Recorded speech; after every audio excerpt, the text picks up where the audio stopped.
Hello বন্ধুরা, good morning, welcome back to my channel. আমি টুকুন lifestyle daily ব্লগে তোমাদের অনেক অনেক স্বাগত, ভালোবাসা জানাই। কেমন আছো তোমরা সবাই? আশা করছি যে যেখানে আছো খুবই ভালো আছো, সুস্থ আছো। আর আমি তো খুব ভালো আছি। তোমরা দেখেই বুঝতে পারছো আমি বাবার বাড়ি এসেছি। আর বাবার বাড়ি আসলে প্রত্যেকটা মেয়ে তো খুবই ভালো থাকে, তাই না? তো এখানে মা একটা নারকেল বার করেছে। দেখো কত বড় গাছ বেরিয়ে গেছে নারকেলটা। অনেকগুলোই নারকেল বার করে দেখছিল। আজকে মা নারকেল দিয়ে কিছু একটা বানাবে, তার জন্যই নারকেলটা বার করলো। তো বার করে দেখে অত বড় গাছ বেরিয়ে গেছে। তো বাবা বললো ওটাই ঝুড়ে দিই, ওটা দেখি ভালো আছে কিনা ভিতরটা। তার জন্য এই যে বাবা ঝুড়তে বসে গেছে আর আমি দাঁড়িয়ে দাঁড়িয়ে দেখছিলাম। তো বললাম নারকেলটা গাছটা পুঁতে দিলে অন্য জায়গায় তো গাছ হতো। তো বলছে আর কোথায় পুঁতবো, জায়গা নেই, চারিদিকে নারকেল গাছ, সুপারি গাছ, এই গাছ ওই গাছ পুঁতেছে, আর কোথাও জায়গা নেই। তো তার জন্য বললো আর পুঁতবো না কোথাও, নারকেলটা ভেঙেই দেখি ওর ভিতরে কেমন শ্বাস আছে। তো এই যে নারকেলটা পুরোপুরি ঝোড়া হয়ে গেছে, এবার ফাটাচ্ছে।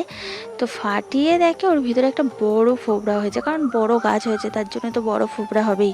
তো এই ফোবরা তো আবার মেয়েদের খেতে নেই, মা বলছে। তা আমি আবার বললাম এখন কি এসব কেউ মানে যে এটা খেতে নেই ওটা খেতে নেই? তবুও যেন কেমন একটা হলো, খেতে গিয়েও খেলাম না। আমি বললাম না থাক, গিয়ে খাবো না, বারণ যখন করছে তো আর খাবো না। তার জন্য আর খাইনি। তো এটা বাবার ভাই খেয়ে নিয়েছিল। আর আমার ভাইয়ের সঙ্গে তোমাদের পরিচয় করিয়ে দেবো, খুব ইচ্ছা আমার ভাইয়ের সঙ্গে পরিচয় করিয়ে দেওয়ার। এক ভাই এক বোন আমরা, তো এই দুজনেই, আর কোনো ভাই বোন টোন নেই। তো তারপরে দেখো চললাম এই যে মায়ের সঙ্গে। তো মাকে বলছিলাম কি যে মা কুমড়ো শাক খাবো, কারণ বাবা কুমড়ো গাছ লাগিয়েছে, এত সুন্দর কচি কচি ডোক হয়েছে, তোমাদেরই দেখলে খেতে ইচ্ছা করবে। তো সেই কুমড়ো গাছই কাটতে যাচ্ছি। আর সত্যি কথা বলতে কি শ্বশুরবাড়িতে এসব খাওয়াই হয় না, এসব খাওয়া যেন ভুলেই গেছি। শ্বশুরবাড়ি এসব কেউ এনে দেওয়ার নেই, তাই জন্য খাওয়াও আর হয় না, আর বাজার থেকে কেনাও আর হয়ে ওঠে না। তার জন্য না এইসব জিনিস খাওয়ার কথা ভুলেই গেছি। তো আমার ভীষণ ভালো লাগে এইসব শাক পাতালতা খেতে। যখন আমি বাবার বাড়িতে আসি তখন আমি শুধু শাক পাতালতাই খাই। তো তোমরাই দেখো কত সুন্দর কচি কচি ডোকগুলো দেখে মনে হচ্ছে সব তুলে ফেলি। মা বলছে আর তুলিস না তুলিস না, আমার এত ভালো লাগছে আমি তুলতে তুলতে অনেকটাই তুলে ফেলেছি। মা বলছে এত রান্না করলে অনেক হবে, কে খাবে? তো যাই হোক, এই যে ডোকগুলো একে একে কেটে নিচ্ছি। আর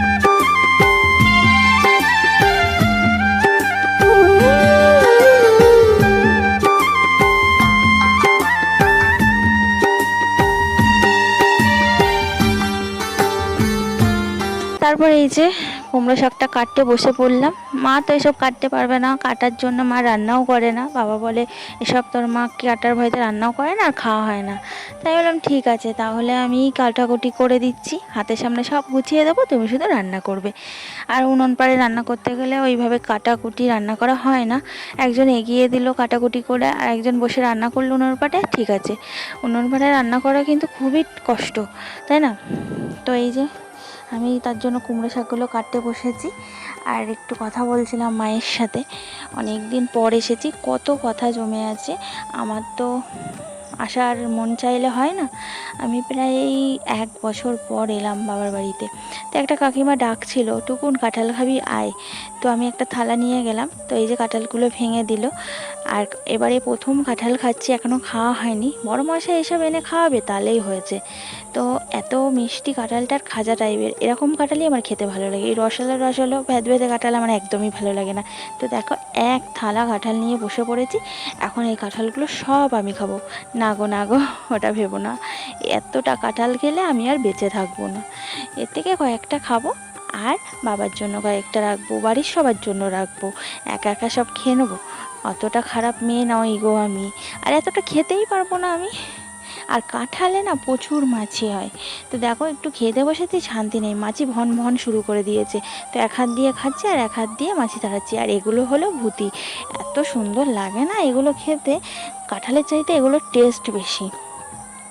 তো কার কার এবছরে কাঁঠাল খাওয়া হয়ে গেছে কমেন্টস করে জানিও। আমি তো প্রথম খাচ্ছি বাবার বাড়িতে এসে। আর আমার বাবার বাড়িতে আম, কাঁঠাল, লিচু, তালশাঁস এসবের কোনো অভাব নেই। আমি প্রত্যেক বছর এখানে এসে খাই। সত্যি কথা বলতে আমার বরমশাই ওই একটু আম যদি কেনে তো কিনলো, কাঁঠালও যদি একটু কেনে একবার কিনলো, তাছাড়া আর কিছু কেনে না। তো সব কিছু আমি বাবার বাড়িতে এসেই খাই। ষষ্ঠীর দিকে আসি, আম, কাঁঠাল, লিচু মন ভরে খাই, বাবা আনে।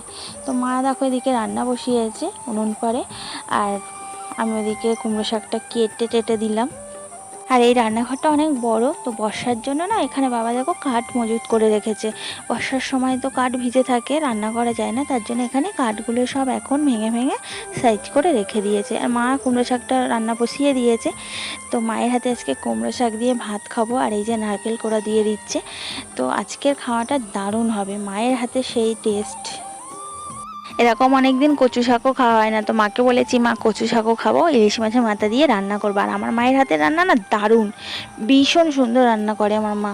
তোমরা যদি আমার মায়ের হাতের রান্না খাও না, তোমরাও একেবারে মানে প্রেমে পড়ে যাবে আমার মায়ের হাতের রান্নার। খুব দারুণ রান্না করে আর টেস্ট দারুণ হয়। আমি আজও পর্যন্ত সেরকম রান্না করতে পারলাম না, অনেক চেষ্টা করেছি ওরকমভাবে রান্না করার। তো যতই যেভাবে মা করুক, আমি মশলা টশলা দিয়ে ওইভাবে করার চেষ্টা করি, পারলামই না ওই স্বাদ আনতে। তো মা এখানে কুমড়ো শাকটা রান্না হয়ে গেছে, আমরা দুপুরে এবার খাওয়া দাওয়া সেরে নিচ্ছি সবাই। খাওয়া দাওয়ার সাথে সাথে 3টে বেজে গেল, তো একটু বসে 4টে সাড়ে 4টের দিকে একটু বেরাবো। তো এই যে চলে এসেছি আমাদের মার্কেটে, আঠিহাট মার্কেট। তো ওই শাড়ির দোকানে ঢুকেছি মাকে ষষ্ঠীর শাড়ি কিনে দেবো বলে। তো আমি ওখান থেকে কিনে আনিনি, একদিন তোমাদেরকে দেখিয়েছিলাম যে শাড়ির দোকানে গেছিলাম, পছন্দ হয়নি বলে নেইনি, মা যদি পছন্দ করে যেরকম নেয় নেবে।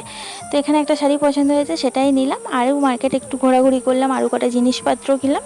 তো নেক্সট ব্লগে সেগুলো তোমাদেরকে দেখাবো। আমার ভিডিওটা এখানেই শেষ করছি। যদি ভালো লেগে থাকে লাইক করে দিও, আর কমেন্টস করে জানিও আমার ভিডিওটা কেমন লাগলো।